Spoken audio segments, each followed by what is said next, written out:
Welcome back to Bitcoin Advisors channel. Wishing you a very, very awesome day. It's Thursday and we've got a lot to talk about today. CMEs are going to be closing tomorrow, giving us the setup for the week to come. And just a lot of news today. I'm going to start it off with this. The NFL Super Bowl Sunday next weekend, right, is going to be, the NFL is going to be giving away NFTs as a free gift toward the NFL crypto coin. What do you know?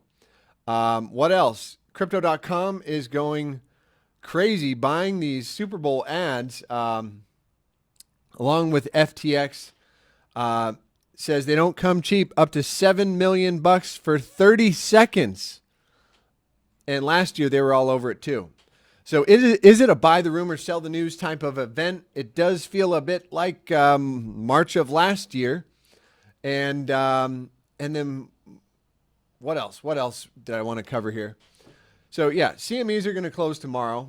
NASDAQ and everything just pulled back as the inflation numbers came out hotter than expected. So inflation came in at 7.5% versus the estimated 7.3%. And I was watching this happen as the news came out at 6:30 Pacific time, 9:30 Eastern. And we had a big red candle across the board here on the hourly. You can see this guy on the NASDAQ. And how did that correlate with Bitcoin? Same thing on Bitcoin. We had this big red candle this morning, and I was thinking to myself, holy crap, the market's going to dump. And it didn't. And I thought the same thing. 7.5% versus 7.3%. Who cares about that?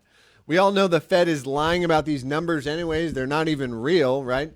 We know inflation is really at like 10, 15% on the things we need to survive, like food and energy, which they don't calculate that when they calculate inflation, which is crazy. So a little bit of a news-driven sell-off there. People buying the dip. Congratulations there if you had the wherewithal to pull the trigger on a few assets. I sure did this morning. Actually, I bought a little bit more. Solana, Phantom, and MATIC, I believe. No, Solana, Phantom, and Atom. Not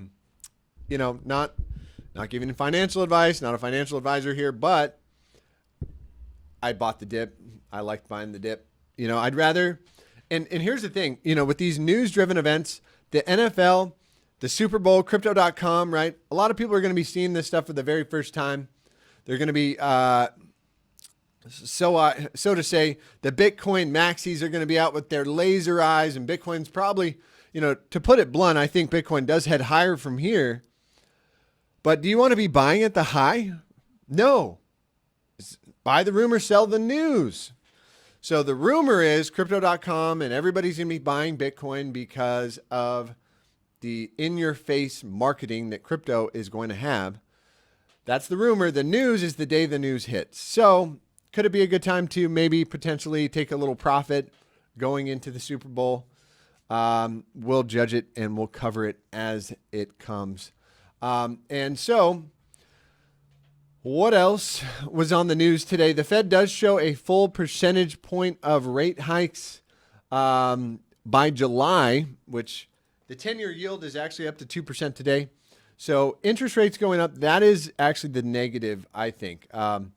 That is, could be rather concerning for the stock market. But there were 4 Fed chairman members that said a 0.5 point rate hike in March won't help us. It won't help the economy. And then, job losses were at 233,000, came out today. So that was the bear news. The bull news really is the Crypto.com and FTX advertising all over the Super Bowl. Then you got Wells Fargo here. Wells Fargo came in and said, look, it's not too late to buy Bitcoin. We are about to enter the hyper adoption phase similar to the internet in the 1990s. So anybody saying it's too late to buy Bitcoin, look, I think there's an estimated 200 million people that have invested in crypto. That leaves out of, 7 billion people in the world. How many more people can buy, right? We're not even close to scratching the tip of the iceberg. But very similarly to the internet in 1993, technology adoption is not linear. It is exponential. And we go from 0 people using the internet to everybody in the world using the internet, right? So you can't get past it. What else? What else do you see there? Oh, yeah, that was Wells Fargo. Bitcoin, Wells Fargo, that's Warren Buffett's bank, right? He's the guy who called Bitcoin rat poison squared. And now Wells Fargo is saying this: it is not too late to buy Bitcoin. Funny. Okay, what else? Bull news here. Fidelity, the biggest asset manager in the world, says what? Quote, Bitcoin is a superior form of money. This is on Forbes.com. And I'd say some cryptos enjoyed a small bounce, but the winter is far from over. We're still down 44% from the highs. And anyways, it says, quote, Bitcoin is fundamentally different from any other digital asset. No other digital asset is likely to improve upon Bitcoin as a monetary good because Bitcoin is the most relative to other digital assets, secure, decentralized, sound digital money, and improvement will necessarily face trade-offs. So feel free to go check that out on Forbes. All right. Now, what you all come here for is not to hear about the news, but the most important thing, and that is Bitcoin's price action, because price action does determine all. And like I said, I do believe we will resolve this range today or tomorrow, if not in the next 7 minutes and 39 seconds. I would like to see a closure above the wick high of February 27th, but or a closure below the wick low at, call it 42,500 to the downside and 45,500 to the upside. With an hourly, and if you want to be more conservative, use a 2-hour or a 4-hour closure. It's the same ranges, right? But the higher the time frame, the more powerful the signal. And I would say the next target with an hourly or a 2-hour closure above 45.5 is going to give us a move to 47.15 with the short-term stop there and continuation up to about 50,000 bucks. That'll look very nice for Bitcoin to the upside. And then to the downside from the spike high to the spike low on a bearish retracement, any kind of a closure below 40, call it 43,000. Is that 43? No, let's lower that. Let's bring it there. That wick low right there. Yeah, so any kind of a 4-hour closure back below 42.4 or 42.5 is going to give us a move down to about 40,500. And remember the old saying, close enough is close enough. It doesn't have to be perfect. Technical analysis is not an exact science. It's more of an art. Okay, and what did I want to bring up today? Something a little bit different we haven't really covered. And that is on our secondary charts, we have what's known as the MACD. This guy right here. This is the MACD, and I'm going to put it on a 3-day chart. And that is a rather powerful time frame. And so the 3-day MACD, notice, hasn't crossed up yet on the CMEs. And the 3-day will not close until, I don't know, let's... on spot price, on CMEs, we got 4 days left, so it won't close until Monday. On spot price action, though, it's already closed. It's already crossed to the upside, and that's accumulation distribution indicator. We'll talk about that one another day, but this is the MACD. Everybody's heard of the MACD, and we got this cross, and the histogram is printing some green, which is nice with some volume, and that closed yesterday, I believe. Was it yesterday? February 6th. The official cross right there. And why am I bringing this up? Well, if you look at this, the MACD cross has produced, I'm going to take these other ones off so we can see this a little more easy, has produced some significant bounces in the past. So more notably back here, we got a 3-day cross right there. And I'm just going to measure this out for you. So from the cross to the next high, that was a 42% gainer. Okay, what do you know? Another cross right here on July 18th. And we had a cross and a 75% gainer. Oh, what do you know back here? Are we getting another cross right here on October 12th, October 9th? Call it October 18th, whatever you want to call it. If you got that cross, Bitcoin really moved off that one, 376%. Hey, let's go back and check one more. What one? So that was October 18th. Let's see if this one was a smaller gainer. July 23rd, 2020. What was that one? And how can we make this a little easier for everybody to see here? July 23rd. It was right here. June, July 23rd. Call it the 23rd, right there. So get our drawing tool, and if we want to make it a little easier to see, July 23rd, right here. Boom. 39% gainer. I'll take that all day long. I will take that all day long. And I will like it. I will. And just one more. I bet you this is a big one right here. 3-day cross right here. To the upside. And boom. 200% gainer. So with that signal just taking place, coming into a news-driven event, I like this for some more upside continuation. And the question is it a buy the rumor, sell the news type of event? Or is that news going to really settle in and maybe give us another month of gains after? I think a lot depends on what happens in March, whether they decide to raise rates a half a point or a full point. Really quick, I'll check in our underlying market dynamics. We've been covering this. Open interest represents all the leverage trades on the board. There's a lot of leverage in this market. People are extremely leveraged, which, could be to your detriment, to your demise, or, could lead to your peace and prosperity and riches and gains, depending upon what side of the trade you're on. But we had open interest, just a slight tick up to 11.7, or call it 11.8 billion. And we have been talking about it. When Bitcoin open interest gets above 13 to 14 billion, typically you'll see a 25% correction, and sometimes it can be more, around 50 or 60%.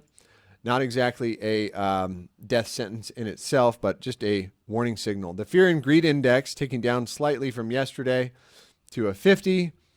And you can see that here. And we came out of the extremely fearful zone. And then funding rates, I believe the funding rates did go slightly positive today. So, and that's inconsequential. The only time funding rates being positive, where you have to pay for holding your longs, is when you get above 0.1%, 0.1%, which is, here's an example. That's 0.04%. Basically, when it gets above 0.1%, like in this region right here, that is your beginning warning signs that, okay, maybe a correction might be due for us over some time. Yeah, there we go. There's the 0.1. There's the 0.1. That was 0.04 we were looking at. Okay. So that, again, this was in April, and that was ahead of the March or May dump, right, of last year. Okay, back on. Yeah, so we've had negative funding rates for the past few weeks where longs were getting paid to hold their positions. Now, now that funding rates are slightly positive, that means longs are paying to hold their positions, and this is inconsequential at this moment. Now, I just want to jump into a few of our altcoins before I got to head out of here for the day. Cardano. So on a bearish retracement, any kind of a closure back below 91 cents on the daily time frame, very likely begets continuation down to about 50 cents. If we want to do a bullish retracement here, it's going to look something like this. We go from the spike high to the spike low. Any kind of a daily closure back above 163. And I would say we get a move up to about $2.08. That's probably not very helpful. How about on a 4-hour? And you can see we got stopped out at the 0.5, and that is your traditional bull trap area. So on the 4-hour, let's dig in a little bit deeper here. And bullish retracement right there from that spike high to that spike low. And I'd say any kind of a 4-hour closure back above here gets you a move to 134 below here. And you're probably coming back down to 107. Okay. That'll wrap it up for this guy. Volatility is declining, and you've got Stokes popping up. This looks like a very weak bounce here, if you ask me. So I am of the opinion this would probably consolidate for a bit more. The daily Stokes are crossed up, and volatility slightly increasing. So again, this one has been rather weak comparatively speaking to some of our other altcoins. Now, XRP, on the other hand, had a very nice bounce here. And I would say on Mr. XRP,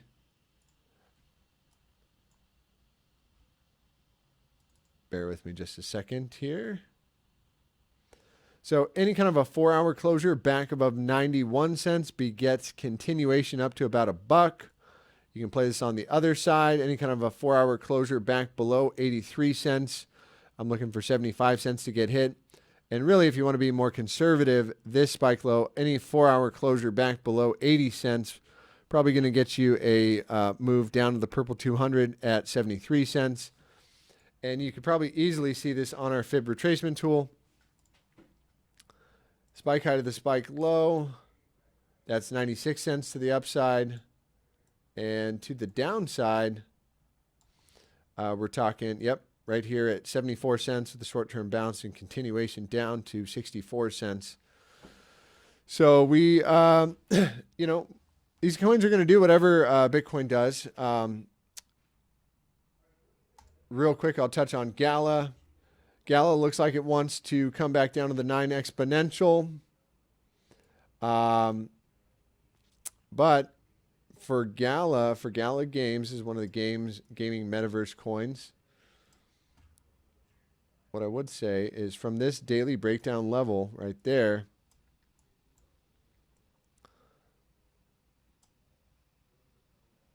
if we got any kind of a daily closure back above here, actually we already got it, and we're testing support right there. I'm looking for this 44 cents to get hit, and then over time for us to head up towards this next target at 59 cents. That's alongside Bitcoin climbing back up to about $52. Phantom here.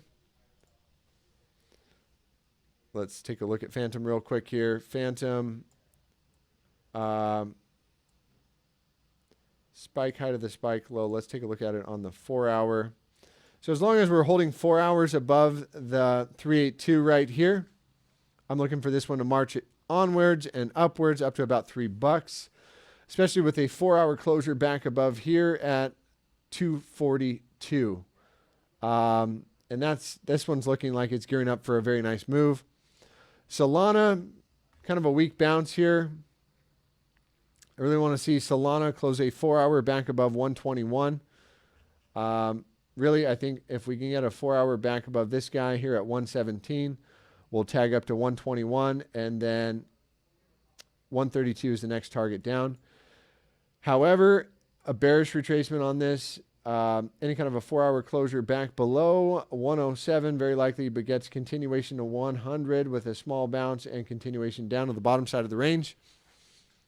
MATIC has been one of the stronger ones, had a nice bounce here off what I would consider a test of the green 55.